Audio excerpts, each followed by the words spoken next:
sobre la división en la iglesia, ¿sí? Pablo está atajando este problema de la división de la iglesia. Y las divisiones en la iglesia tienen muchas caras, ¿sí? Y en esta iglesia en particular, que es la de los Corintios, se estaba introduciendo un problema grave, serio, que es la gloria y la exaltación humana, ¿sí? Lo que estaba generando división en aquella iglesia era esto, la exaltación humana, la gloria personal. ¿Por qué? Porque es esta lógica la que estaba rondando en el mundo, y ellos estaban trayendo esta lógica a la iglesia. Cuando la iglesia comienza a introducir lógicas mundanas, aunque pensemos que lo estamos haciendo bien, lo estamos haciendo de oro, lo que más produce esto es división, ¿sí? La exaltación humana estaba trayendo división a la iglesia, se estaban alejando del evangelio. ¿Por qué? Porque ellos estaban trayendo esta lógica del mundo a la iglesia. Y ellos creían que lo estaban haciendo bien, pero lo único que estaban trayendo era división en la iglesia. Entonces, el favoritismo era la lógica de este mundo. Y generaba, entonces, en la iglesia de los Corintios, que no tan solo se agarraban entre ellos, sino que también iban en contra del mismo evangelio. Recuerde que lo que hablamos el domingo anterior es que las divisiones no tan solo atentan contra la unidad de la iglesia, sino que también atentan contra el mismo evangelio. ¿Sí? Contra el mismo evangelio de nuestro Señor Jesucristo, contra el mismo Cristo. Por eso Pablo en el versículo 13, él dice, ¿está dividido acaso Cristo? ¿Acaso yo como Pablo, yo morí por ustedes? No, ¿cierto? ¿Por qué? Porque ellos estaban desviando de este asunto. Entonces, lo que Pablo va a hablar del versículo 18 en adelante, cuando uno lo lee a la rápida, uno tiende a pensar que es otro tema, ¿sí? Sí, Pablo viene hablando de las divisiones en los versículos anteriores y ahora habla del poder de Dios, como que pareciera que fuera otro el tema, pero no. ¿Por qué no? Porque Pablo va a atacar precisamente al núcleo del problema. Y es precisamente que es volver a lo central de la vida cristiana, que es la cruz de Cristo. ¿Sí? ¿Por qué? Porque la división estaba produciendo que ellos se desviaran de la cruz de Cristo. Ellos se estaban olvidando de la cruz de Cristo. Y sin cruz, queridos hermanos, no hay cristianismo. Sin la cruz de Cristo no hay iglesia. Sin Cristo en la cruz no hay unidad, no hay nada. Todo se sostiene por la obra de Cristo en la cruz. Y ellos se estaban olvidando de esto. Así que Pablo efectivamente va a tratar este asunto de la unidad. Y Pablo les va a decir a los corintios que la centralidad de la cruz es esencial para la unidad. Así que cuando nosotros como iglesia empezamos a construir unidad en base a afinidades personales, basadas en tendencias culturales o por otros conceptos de unidad, hermanos, tarde o temprano eso se desmorona. Tarde o temprano eso se desmorona. En cualquier momento comienza la división. Cuando nosotros queremos construir unidad en base a cualquier otra cosa que no sea la cruz de Cristo, el destino es uno solo, la división en la iglesia. Entonces, Pablo va a hablar de esta centralidad de la cruz y cómo la centralidad de la cruz nos puede ayudar a construir una unidad verdadera y duradera. ¿Ya? Esto es lo que Pablo va a hablar del versículo 18 hasta el versículo 25. Y lo primero, cómo la centralidad de la cruz nos ayuda a construir una unidad, es recordando que la centralidad de la cruz destruye el orgullo humano. Destruye el orgullo humano. Fíjense que Pablo en el versículo 17 dice, pues Cristo no me envió a bautizar, sino a predicar el evangelio, no con palabras elocuentes, para que no se haga vana la cruz. Fíjense que Pablo ya viene hablando en el versículo 17 sobre la centralidad de la cruz en su labor como predicador del evangelio. Pablo ya dijo que su labor es predicar el evangelio, tal cual como el evangelio es. Pablo no viene a maquillar el evangelio para que sea relevante, ¿sí? Pablo tiene cero interés en mostrar un evangelio a gusto del consumidor. Pablo no tiene cero interés en mostrar un evangelio que lo pueda beneficiar a él como predicador, como apóstol. Incluso tiene cero interés en mostrar un evangelio que prometa algún tipo de beneficio material o de estatus social. Por eso que Pablo en el versículo 17, él dice, yo he venido a predicar el evangelio no con palabras elocuentes, no. ¿Para qué? Para que la cruz de Cristo no se haga vana. ¿Sí? Entonces, esto es muy importante porque Pablo va a empezar a profundizar en este asunto. Y es algo que debemos recordar, queridos hermanos. La cruz de Cristo no tiene el propósito de halagar la carne. Recuerde esto. La cruz de Cristo tiene el propósito de crucificar la carne. Recuerde eso. La cruz de Cristo no tiene el propósito de halagarnos. No tiene ese propósito. Sino que la cruz de Cristo tiene el propósito de que nosotros muramos cada día. Los motivos que estaban detrás de las divisiones de esta iglesia, ¿saben cuál es? El orgullo personal.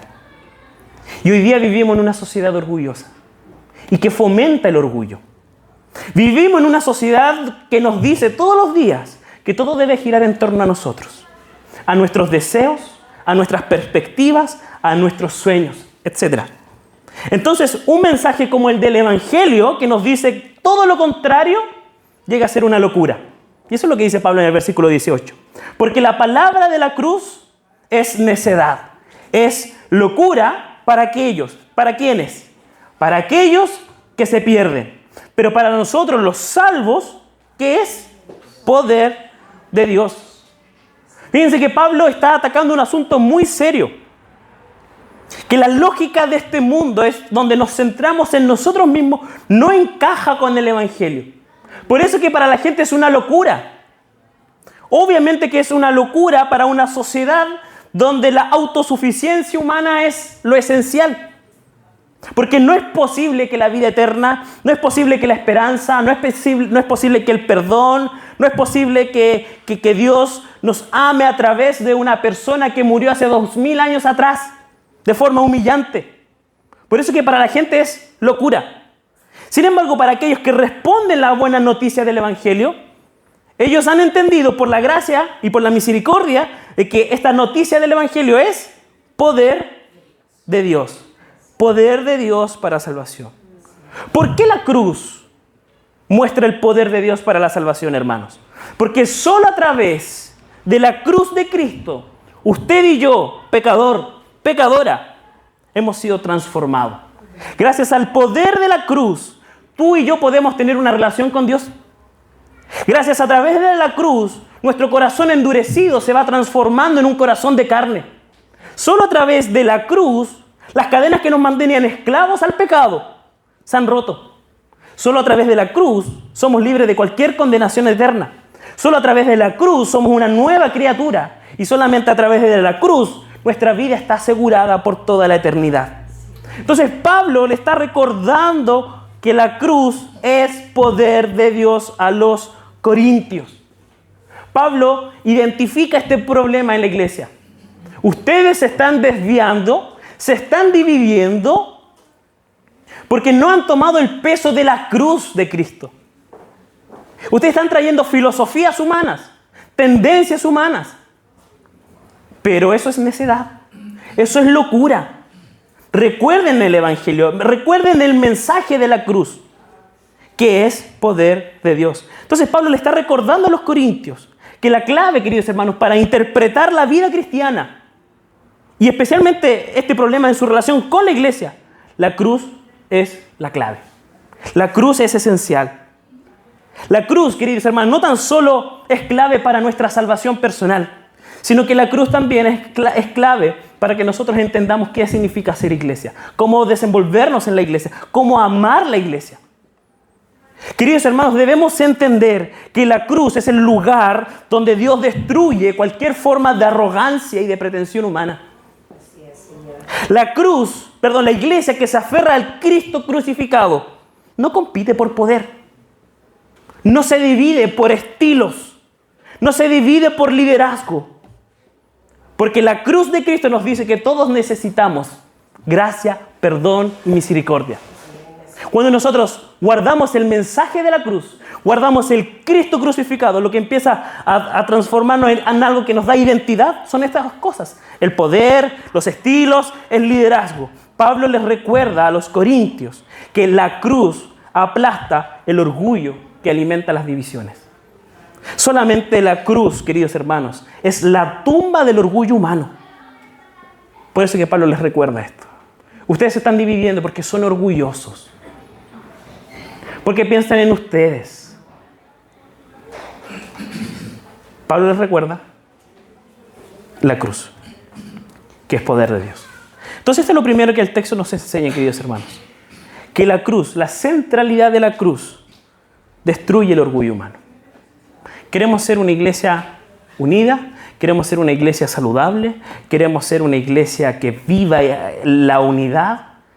No podemos perder la centralidad de la cruz. Porque solamente la cruz nos recuerda que usted y yo somos pecadores. Solamente la cruz nos recuerda que nosotros no, todo lo que somos es por gracia y por misericordia.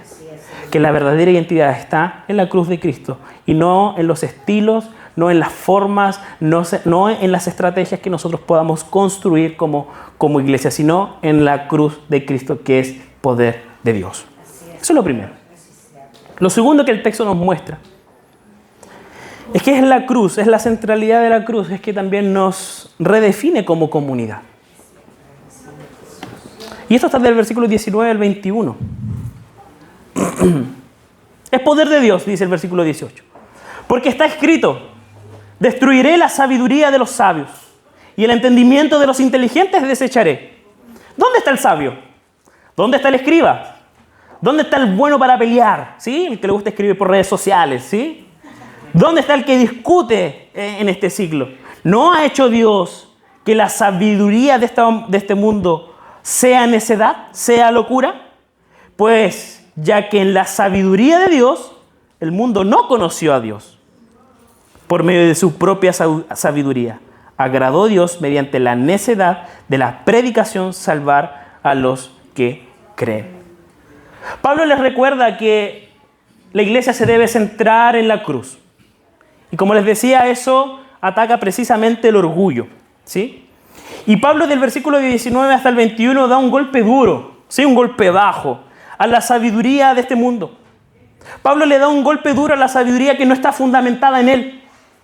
En el contexto de Corinto, de esta ciudad, ¿qué se valoraba? Se valoraba la retórica, se valoraba el prestigio filosófico, se valoraba la autosuficiencia intelectual. Eso producía éxito. Eso garantizaba para la sociedad que toda o cualquier institución iba a funcionar bien. Entonces, ¿qué dijeron los hermanos? Si la sociedad funciona así, traigamos eso entonces para la iglesia. Suena parecido, ¿no? Si la gente se adhiera a movimientos políticos, a ideologías, a cualquier cosa, bueno, veamos qué cosas nosotros podemos agarrar de ellos para que la gente también llegue a la iglesia. Así comenzaron muchos movimientos evangélicos. ¿Está bien? Entonces, Pablo da un golpe frontal a la arrogancia del espíritu humano. Por eso es que las palabras del versículo 19 son tomadas de Isaías 29, donde Israel se jacta de su astucia en vez de jactarse en el Señor. Y Pablo ve este patrón acá. Y por eso que él se burla del sistema cultural que predominaba en la época. ¿Dónde está el sabio? ¿Sí? ¿Dónde está el escriba? ¿Dónde está el que sabe discutir en este siglo? Pablo busca que los corintios entiendan que el sistema humano, que la sabiduría humana, ¿sí? no encaja para la unidad de la iglesia. No podemos esperar que como funciona el mundo debe funcionar la iglesia. Porque la iglesia no es de este mundo. Le pertenece al Señor. Gracias a que Cristo murió en la cruz, es que nosotros podemos ser iglesia. Entonces, Pablo está diciendo, no busquen formas humanas, no busquen estos patrones humanos para que ustedes puedan ser una iglesia fuerte, para que puedan ser una iglesia saludable. ¿Por qué? Porque esa sabiduría, dice el texto, a Dios no le agrada. Por eso que en el versículo 19 la cita de Isaías es poderosa. ¿Por qué? Porque él dice, destruiré la sabiduría de los sabios.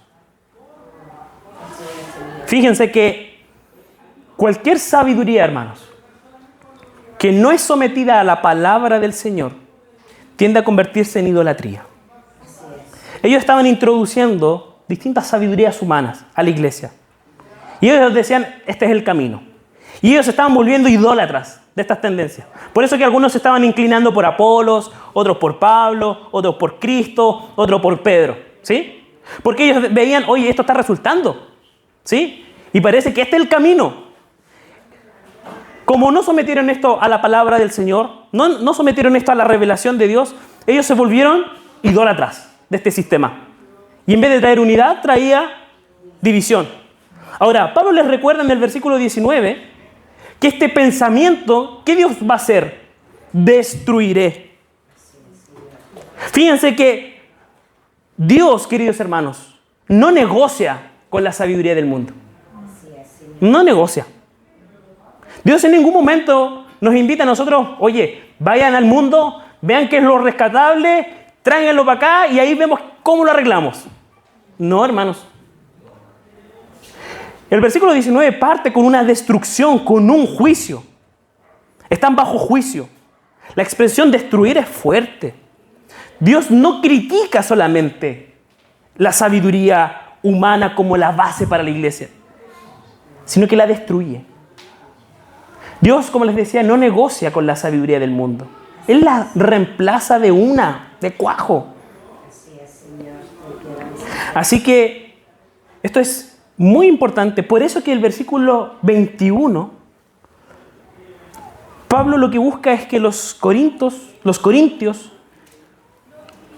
comiencen, en vez de fijarse en los sistemas de este mundo, a colocarse en la revelación de Dios, que coloquen su confianza, sus ojos en la revelación divina. Por eso que el versículo 21 afirma esta incapacidad humana de conocer a Dios por sabiduría humana.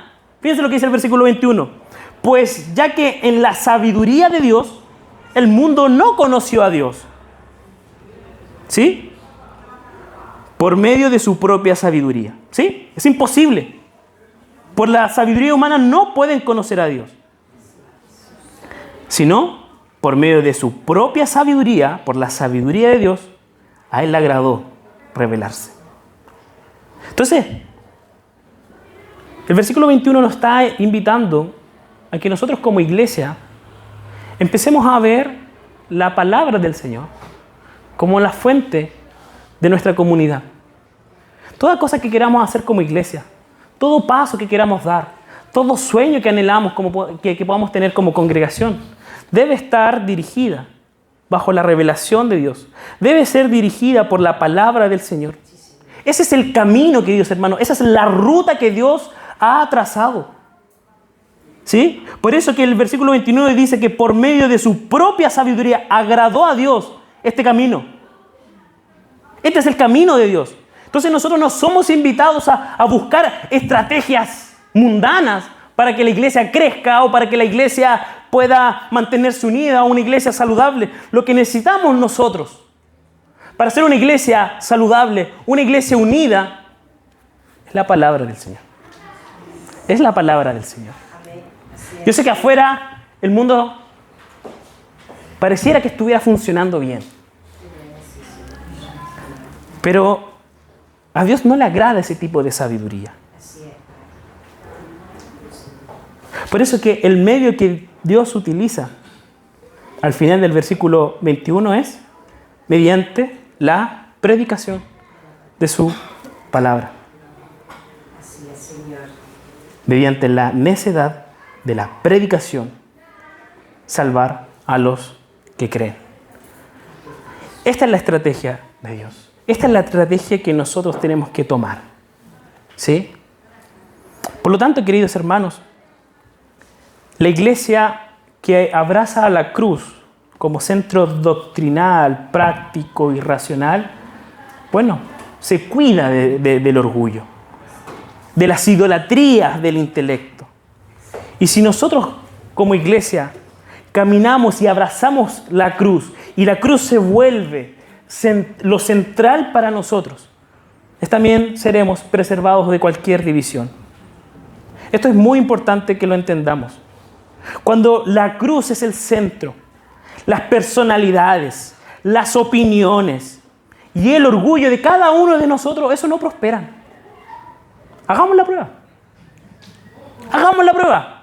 Si cada uno de nosotros coloca a Cristo como el centro de sus vidas, Usted y yo podemos pensar distinto de muchas cosas. Pueden tener mejores o peores ideas que las mías, o yo puedo tener mejores o peores ideas que las suyas. Pero eso no nos va a dividir, porque Cristo es el centro. Entonces Pablo les recuerda que es la cruz, es lo que destruye todo aquello que produce división.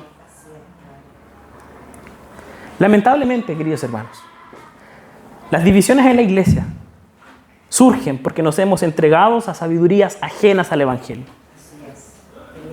Pragmatismo, emocionalismo, intelectualismo, póngale cualquier ismo.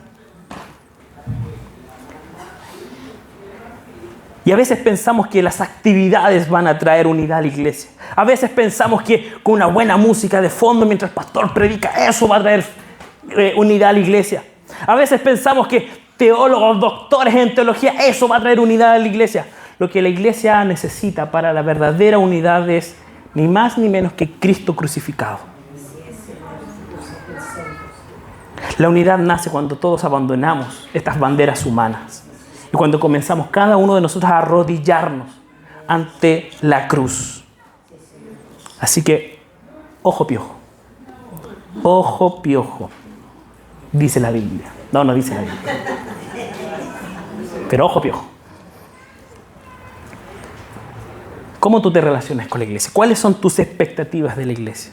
Tú que nos visitas, tú que llevas años, tú que estás ahí evaluando al pastor, a ver si me tinca o no me tinca, tú que estás evaluando las cosas que pasan, las reuniones. ¿Cuáles son tus expectativas?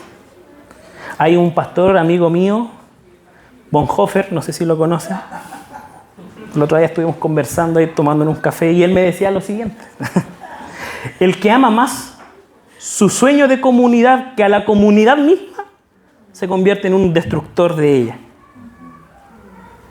Es decir, cuando la visión de la iglesia está dominada por nuestras expectativas, basadas en sabiduría humana y no por la realidad de la cruz, comenzamos a dividirla, comenzamos a destruir la iglesia. Así que ojo, queridos hermanos, si usted quiere amar la iglesia, quiere trabajar en pos de la unidad de la iglesia, la cruz es necesaria. La centralidad de la cruz para cada uno de nosotros es muy necesario. Así que recuerde este segundo principio, que la cruz nos redefine como comunidad, ¿sí? Y lo tercero y último que nos muestra este texto es que la cruz de Cristo, y va muy relacionado con lo anterior, que la cruz de Cristo nos libra de ser esclavos de nuestras expectativas personales. ¿Sí? Solamente la cruz de Cristo nos libra de ser esclavos de las expectativas personales en relación a la iglesia. Y esto lo vemos en el versículo 22 hasta el final. Porque hay dos tipos de personas que Pablo identifica que rechazan el evangelio, que no encajan. Pero no porque el evangelio sea algo raro, escondido, no. Es porque no cumplen con sus expectativas personales. Fíjense lo que dice el versículo 22 en adelante. Porque en verdad los judíos piden señales. O sea, hay un grupo de personas que decían, bueno, Pablo, si tú crees que la cruz es esencial o el evangelio es real, bueno, muéstranos señales, po. ¿Sí? Jesús en su ministerio hizo un montón de señales y aún así fue crucificado. Así que las señales no garantizaban mucho. ¿Sí? Entonces, Pablo dice que en la verdad los judíos piden señales y los griegos, ¿qué buscaban? Sabiduría. Esas eran las expectativas de estas personas. Entonces ellos rechazaban el mensaje de la cruz. ¿Por qué?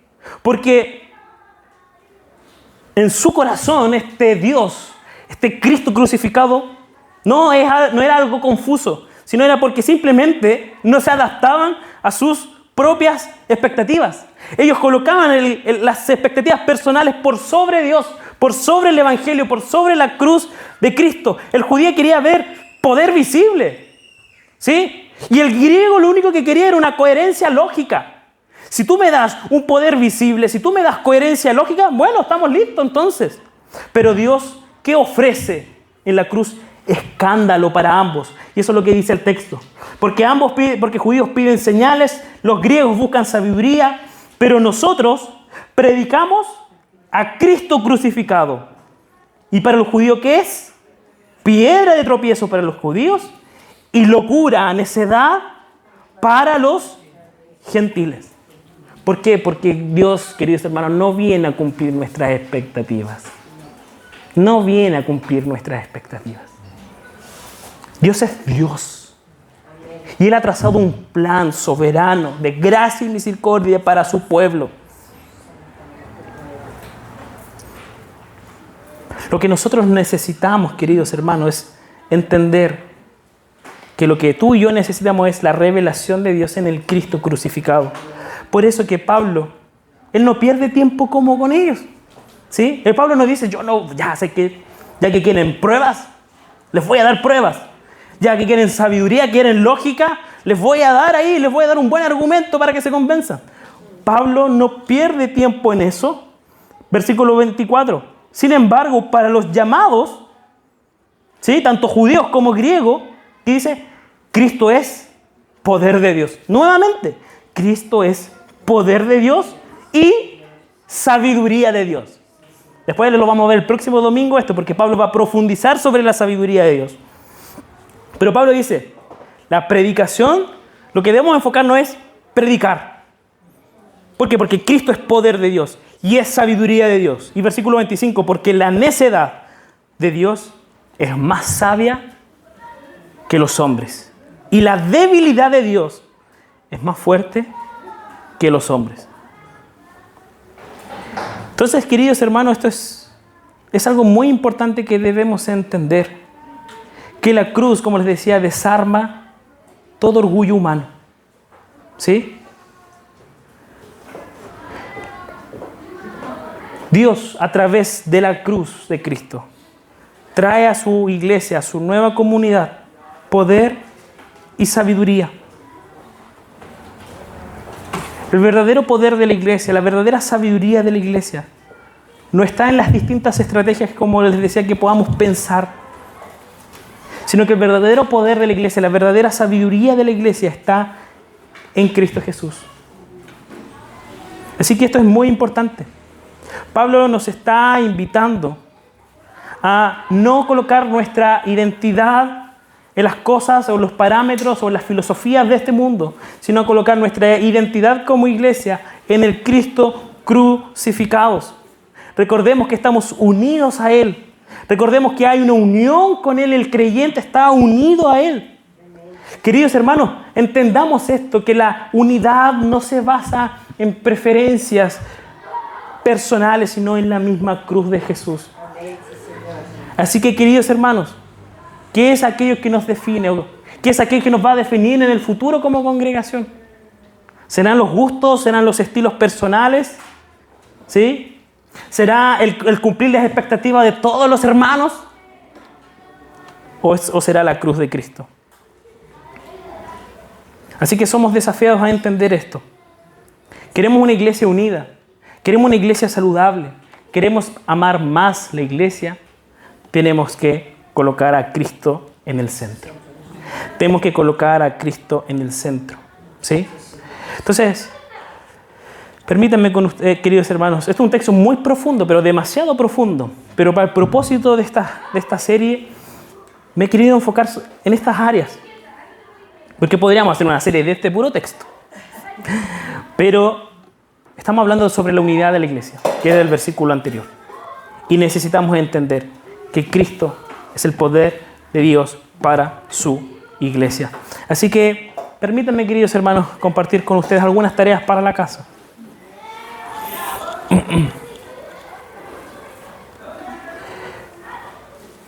Pablo aquí se concentraba en la predicación.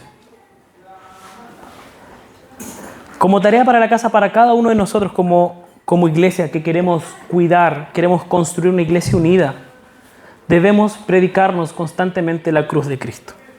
Una iglesia que deja de predicar la cruz comienza a dividirse. Cuando la cruz no está en nuestros mensajes, cuando la cruz no está en nuestras reuniones, cuando la cruz no está en nuestras juntas, cuando la cruz no está en nuestras planificaciones, cuando la cruz no está en el culto, cuando la cruz no aparece en ninguna parte, en ninguna área de nuestra iglesia, queridos hermanos, esto suele traer división. Así que como iglesia debemos aprender a entender que el mensaje de la cruz es el único mensaje que tiene que predicar la iglesia. ¿Sí? Y tenemos que ser celosos con eso. Celosos. Yo sé que podríamos inventar una serie de que podrían ser tendencias, no por mí, porque no tengo mucho brillo, pero por temas relevantes podrían venir mucha gente. Podríamos tocar canciones grandiosas, podríamos poner luces, una máquina de humos, podríamos poner un montón de cosas. Pero la tarea, el propósito, el mensaje central que debe predicar la iglesia es la cruz de Cristo. Porque solamente la cruz salva, solamente la cruz santifica, solamente la cruz humilla, solamente la cruz une.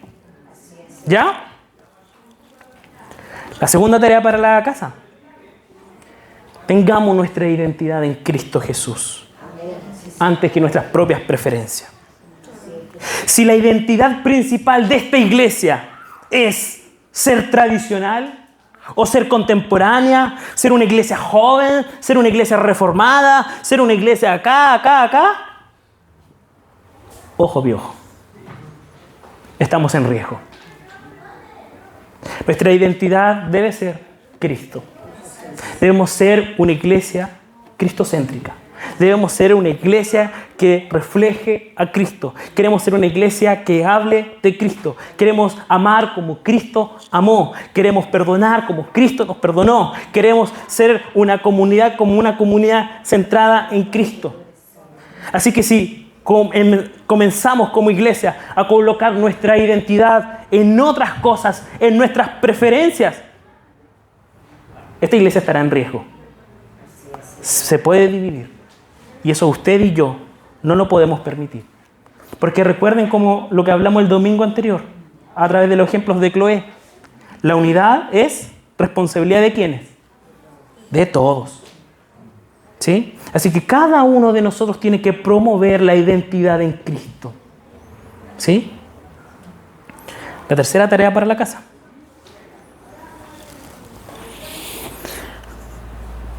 Fomentemos, queridos hermanos, una cultura de gracia.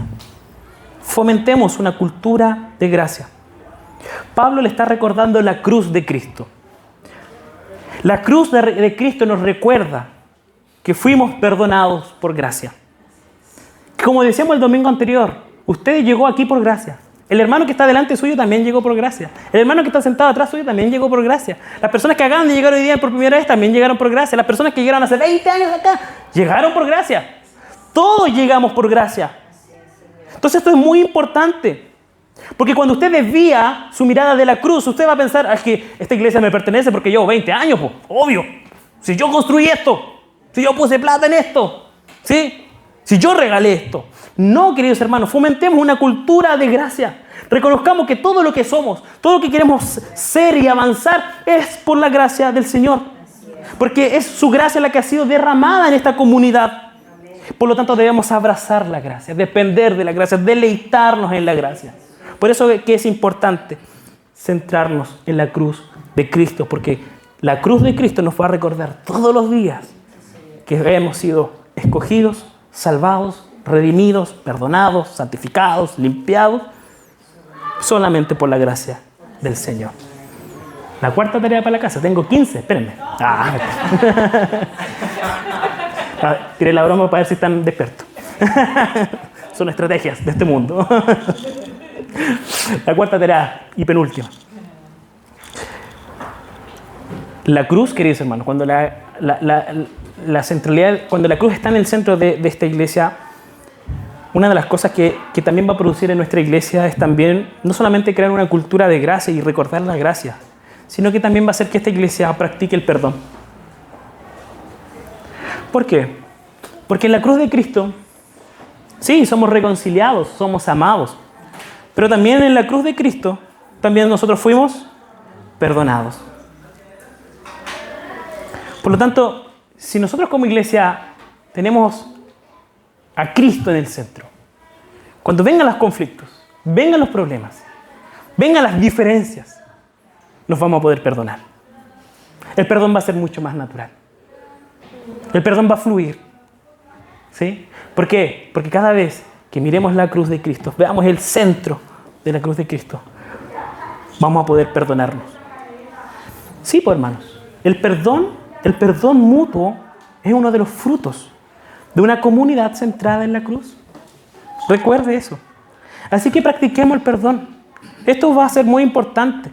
Si nosotros como iglesia permanecemos centrados en la cruz, el perdón va a ser fruto de esta comunidad.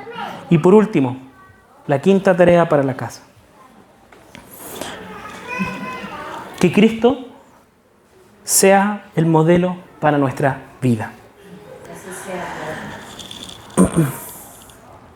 Usted no se tiene que parecer a mí. Por favor, no se parezca a mí. ¿Sí? No nos parezcamos al pastor de turno ni al liderazgo de turno. Cada uno de nosotros tenemos que parecernos más a Cristo. Una iglesia que se centra en Jesucristo es una iglesia que refleja a Cristo en cada área de su vida. Así que cuando un miembro de la iglesia coloca a Cristo como el centro de su vida, se va a parecer a Cristo. Y cuando nosotros nos parecemos a Cristo, cuando usted se parece a Cristo en su casa, con su familia, acá, la unidad florece. ¿Sí? Entonces, que el Señor nos ayude a no desviar nuestra mirada de la cruz de Cristo. Que esta iglesia, y esta debe ser nuestras oraciones, que todo lo que se esté haciendo en esta iglesia, todos los pasos que tiene, que tenemos que dar en el futuro, decisiones, tirarnos a la piscina, que todo sea centrado en la cruz de Cristo. Ore por este pecador, ore por los hermanos. Oh, yo estoy orando por ustedes, yo estoy orando por mí mismo. Sí, necesitamos orar unos por otros para que la iglesia sea una iglesia saludable, una iglesia unida. ¿Sí? Y que cuando lleguen las diferencias, de opinión, esto no esté por sobre la iglesia. Y para eso necesitamos tener en común acuerdo una visión del Cristo crucificado. ¿Sí? Y como les decía, esto es responsabilidad de todos. Por eso es que Pablo, en esta sección sobre la unidad, él parte en el versículo 10. Él les dice: les ruego, hermanos, por el nombre de nuestro Señor Jesucristo, que se pongan de acuerdo y que no haya división entre ustedes, sino que estén enteramente unidos en un mismo sentir y en un mismo parecer. ¿Cuál es este sentir? ¿Cuál es este parecer? Cristo, la cruz de Cristo. Así que, queridos hermanos, la iglesia unida jamás será vencida. No. Amén, sí, está bien. No está malo, no lo había pensado. Pero la iglesia unida no es aquella que ignora las diferencias, sino es aquella que se rinde a la cruz de Cristo todos los días. ¿Sí? Y ahí no será vencida. Ahí no será vencida. ¿Sí? Así que la verdadera unidad, queridos hermanos, no se logra por afinidad o por esfuerzo humano, sino por una visión común del Cristo crucificado. Allí, en la cruz, nosotros encontramos el poder para derribar todos los muros que nosotros mismos hemos construido. Ahí encontramos poder para edificar una iglesia unida para su gloria. Amén. Que el Señor nos ayude, ¿sí?, a hacer una iglesia unida, siendo Cristo el centro de nuestra vida y de esta iglesia en particular. Vamos a orar.